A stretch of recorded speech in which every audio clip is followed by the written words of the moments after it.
अस्सलाम वालेकुम एवरीवन। तो आज हम करेंगे एनोवा टेस्ट। तो सबसे पहले हम इसकी डेफिनेशन को देखते हैं। मेन टॉपिक की तरफ आने से पहले ANOVA stand for analysis of variance, यानी कि एनोवा जो है वो स्टैंड फॉर है एनालिसिस ऑफ वेरिएंस, ठीक है ना। इसको शॉर्ट फॉर्म में एनोवा कहते हैं। ये पेपर में दोनों तरह से आता है, एनोवा टेस्ट से भी और एनालिसिस ऑफ वेरिएंस से, तो ये आपने ध्यान से देखना है, ठीक है ना। तो नेक्स्ट हम इसकी प्रॉपर डेफिनेशन की तरफ आते हैं। ANOVA is powerful statistical tool for test of significance among more than 2 sample mean, यानी कि हमारे पास ये एक ऐसी स्टैटिस्टिकल टूल है, मेथड है, जिससे हम क्या करते हैं, सिग्निफिकेंस मीन फाइंड करते हैं बिटवीन 2 और मोर ग्रुप्स, ठीक है ना। 2 या 2 से ज़्यादा सैम्पल्स में फाइंड करते हैं सिग्निफिकेंस। नेक्स्ट है वो एग्जाम्पल ऑफ एनोवा टेस्ट। एक सिंपल सी एग्जाम्पल के थ्रू मैं आपको एनोवा टेस्ट समझाने की कोशिश करती हूँ। A teacher wants to compare the performance of the students from 2 totally different courses, यानी कि जो एक टीचर है वो स्टूडेंट की परफॉर्मेंस देखना चाह रहा है डिफरेंट कोर्सेज की।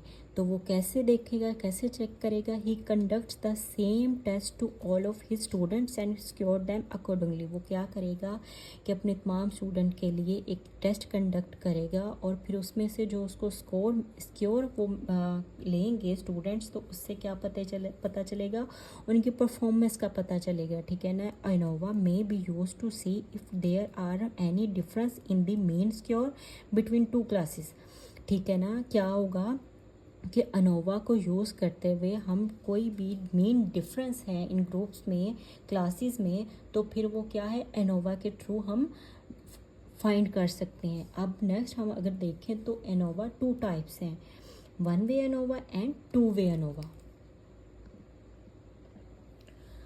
1 वे एनोवा और 2 वे एनोवा, ठीक है, ये टाइप्स हैं एनोवा की। 1 वे एनोवा, अब सबसे पहले हम देखते हैं कि 1 वे एनोवा है क्या। 1 वे एनोवा में क्या होगा कि 1 फैक्टर होगा और इंडिपेंडेंट वेरिएबल कंपेयर 3 और मोर लेवल ऑफ 1 फैक्टर, यानी कि हमारे पास क्या होगा, एक फैक्टर होगा और 2 या 2 से ज़्यादा क्या होंगे, लेवल्स होंगे। अब इसको एक एग्जांपल के थ्रू मैं आपको समझाने की कोशिश करती हूँ। 1 वे एनोवा समझने से पहले हमें ये फैक्टर वेरिएबल और लेवल्स को समझना होगा कि ये है क्या। एनोवा को समझने के लिए ये दोनों चीज़ें बहुत ज़रूरी हैं।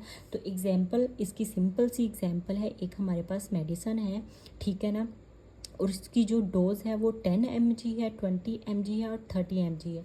यहाँ पे जो हमारे पास मेडिसन है वो क्या है, फैक्टर है, ठीक है ना। और हमारे पास जो इसकी क्वांटिटी है, जो 10 mg, 20 mg और 30 mg क्या है, ये हमारे पास लेवल्स हैं। I hope you understand. क्या है हमारे पास, जो फैक्टर है वो मेडिसन है और जो लेवल्स हैं वो क्या है हमारे पास, 10 mg, 20 mg, 30 mg, ठीक है। ये हमारे पास क्या लेवल है, ये एक मेडिसन की डिफरेंट डोजेज हैं, 10 mg, 20 mg एंड 30 mg।